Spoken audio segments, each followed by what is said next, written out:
වියලි පස කඩුල්ලක් තියෙන ගම්මානයක්. පස් වියලි ගස් නැති ජීවිතයක් නැති වගේ පෙනෙන පරිසරයක්. ළමයෙක් පාර අසල යනකොට බිමට වැටුණු කුඩා බීජයක් දැක නතර වෙනවා. ඔහු ඒක අතට ගන්නවා, වටේ බලනවා.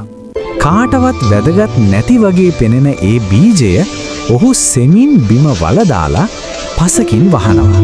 තලයකින් ජලය ටිකක් දාලා ඔහු එතනින් යනවා. කාලය ගත වෙයි. බීජයින් කුඩා පැලයක් එළියට එනවා. ළමයා හැමදාම එතනට එනවා, ජලය දානවා, පැලය සෙමින් සෙලවෙනවා. පැලය ටිකෙන් ටික ලොකු ගසක් වෙයි. කොළ පැහැයෙන් සෙවන දෙන ගසක්. ඒ ගස යට මිනිස්සු නතර වෙනවා. කෙනෙක් විවේක ගන්නවා, කෙනෙක් කාම කනවා, ළමයින් සෙල්ලම් කරනවා.